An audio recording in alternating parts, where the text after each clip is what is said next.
విద్యార్థి మిత్రులారా, దూరాల నుంచి వచ్చినటువంటి పోరాట యోధులారా, ఇవాళ తెలంగాణ రాష్ట్ర సాధనలో ఒక కొత్త తల్లి విధంగా మనం భావిస్తున్నటువంటిది ఎవరి పుట్టినరోజు కానుక కాదు, 37 మంది అమరుల అమరత్వం యొక్క కానుక.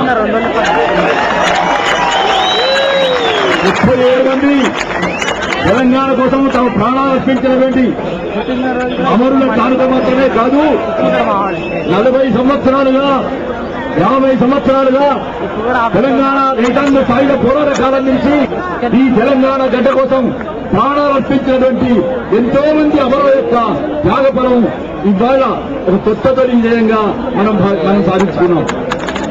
అయితే ఇళ్ళగానే పండుగ కాదు, ఇవాళ చూస్తున్నారు వీళ్ళు జరుగుతున్న గుట్టలు. ఈ గుట్టను బట్టే మనం ఎందుకు దళారీ వ్యవస్థ పాలకులు వెళ్లిపోవాలన్నావో చాలా స్పష్టంగా అర్థమవుతున్నది. తెలంగాణ సాధన కోసం ప్రాణాలు అర్పించిన వాళ్ళు హిందీ నుంచి వచ్చిన విద్యార్థులు, యువకులు, ఆదివాసులు, దళితులు, ముస్లింలు, పేద వర్గాల వారు, కార్మికులు, రైతులు ఇవాళ చనిపోయినటువంటి 37 మందిలో కూడా ఇటువంటి నేపథ్యాల నుంచి వచ్చిన వాళ్లే ఉన్నారు. కానీ ఇవాళ తెలంగాణను వ్యతిరేకిస్తూ రాజీనామాలు ఇచ్చిన వాళ్ళు ఎవరు? తెలంగాణను వ్యతిరేకిస్తూ రాజీనామాలు ఇచ్చిన వాళ్ళందరూ ఎమ్మెల్యేలు, ఎంపీలు.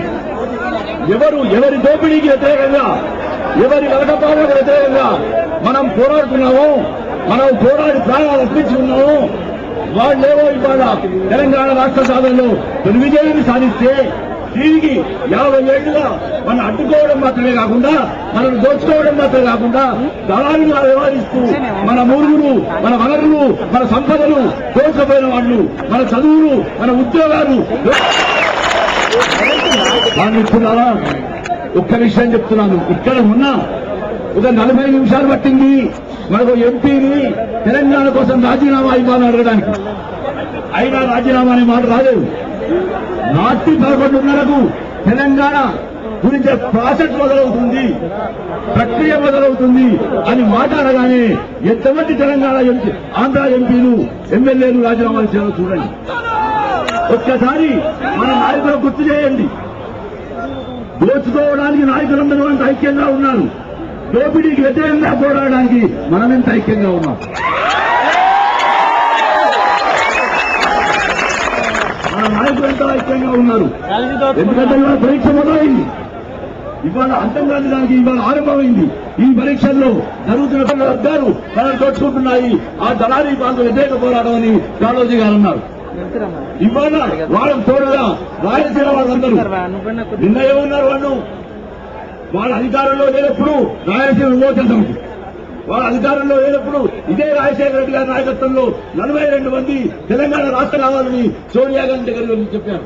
ఇవాళ వాళ్ళు అధికారంలోకి వచ్చి ఇక్కడ ఉండేటువంటి సంపదలను ఇంకా సాధించుకొని బంజారా హిల్స్, జూబ్లీ హిల్స్, ఇక్కడ ఉండేటువంటి భూములని ఆక్రమించుకొని ఇవాళ వాళ్ళు తెలంగాణ రాష్ట్రం ఇస్తామంటే రాజీనామాలు చేస్తున్నారు. రాజీనామాలు ఇచ్చేటువంటి వాళ్ళ బ్యాక్గ్రౌండ్, వాళ్ళ నేపథ్యాలు ఏమిటి, ప్రాణాలు వాళ్ళ నేపథ్యాలు ఏమిటి కనుక తెలంగాణ ప్రజలు ఏమి కోరుతున్నారు దాని వల్ల కష్టం చేస్తారు.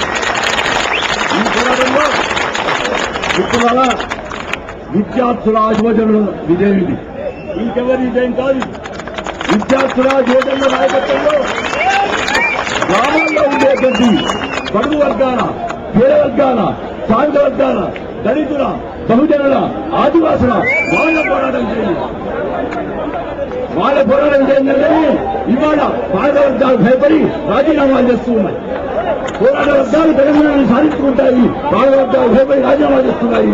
మీరు రాజీనామా చేసి వెళ్ళిపోండి, మేము సాధించుకుంటాం, మేము స్వాధీనం చేసుకుంటాం, మా వనరులను, మా సంపదలను మేము స్వాధీనం చేసుకుంటామని చెప్పండి.